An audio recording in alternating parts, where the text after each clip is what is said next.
Сега пред вас ще застане с лицето си и с някой от своите творби един скулптор. От Пазарджик е. Известно име. Казват, че от тези автори, които правят история в образи. Вероятно разпознавате ликовете на велики българи, които са заслужили да имат днес своите паметници. Последният от тях, който носи подписа на този скулптор, е монументът, издигнат в Пазарджик на светите братя Кирил и Методий.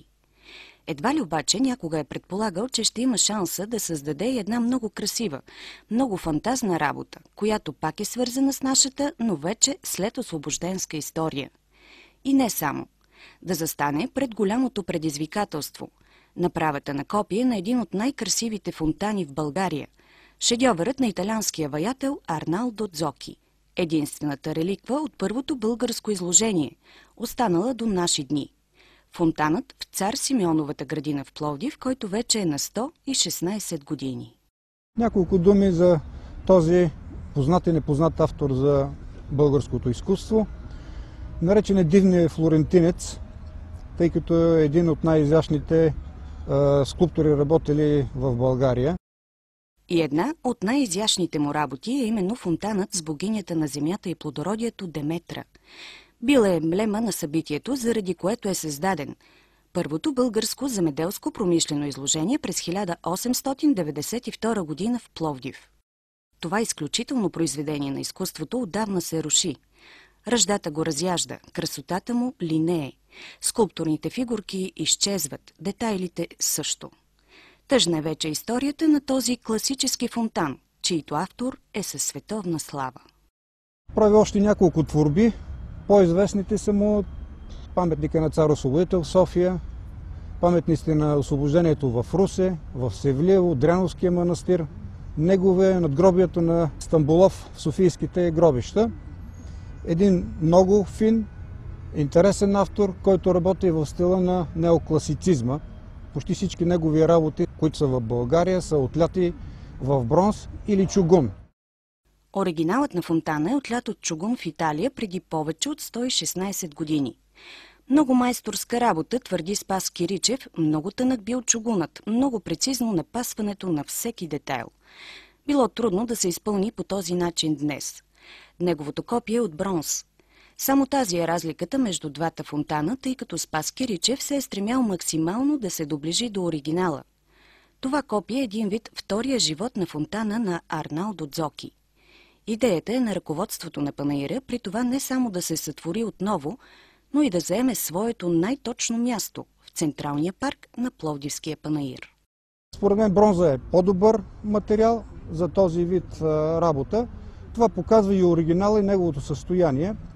Оригинала в момента е в много зле, лошо състояние, ерозирал е, както казах, от чугуне, много от фигурите са изчезнали. Долните фигурки на водните духчета не успях да ги намеря по никакъв начин, за да мога да ги интерпретирам. Искам да благодаря на Държавния архив в Пловдив. Той ми осигури картички, снимки, за да мога по тях да интерпретирам фигурките. Много от детайлите също от фотографии успях да възстановя, както и вътрешната мрежа за захранване на фонтана. Интересно е да знаете, че за да направи своето копие съвършенно подобие на оригинала, Спас Киричев пътува. Отива във Виена, за да види фонтаните, извеяни по времето на неокласицизма.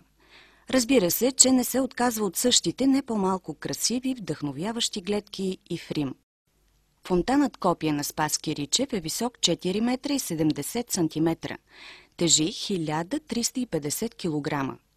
Вече знаете, че е изобразена богинята Деметра, стъпила на стилизирана мида. Държи кошница с грозде, нали е богинята на плодородието, а наоколо и много животни, характерни за българската фауна. Самият фонтан е направен на отделни части, които са заварявани. 6 месеца труд са вложени в това красиво скулптурно творение.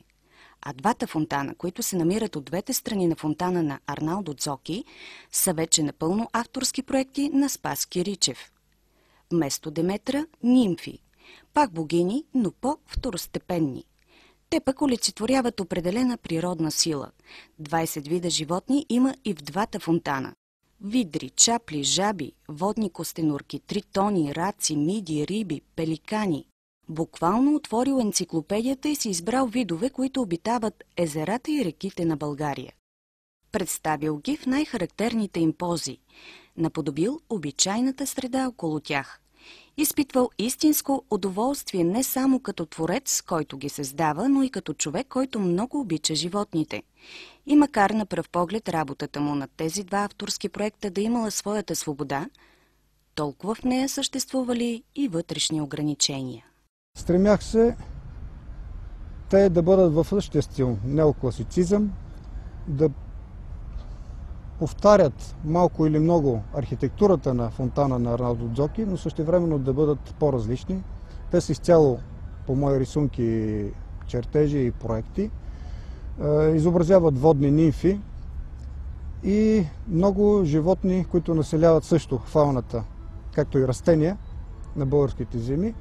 Знаем, че България е една от страните в Европа, които имат голямо богатство, водно богатство. Затова се постарах именно такива животни да населят тези мои два фонтана. Те са по-малки, с по 30-40 см от фонтана на Арналдо Дзоки, като съм се стремял композиционно да се връзват с фонтана на Арналдо Дзоки. И трите фонтана, естествено, през зимата не изпълняват напълно своето предназначение. Само красотата им е факт. Дали обаче не загубихме, като ви разказахме за тях точно сега? В определена степен е по-добре наистина за снимане, за да може да се разгледат скулптурите за фонтаните, но когато са осветени, защото те са осветени и имат водни каскади около тях, те по друг начин живеят. Според мен и в двата начина има какво да се види.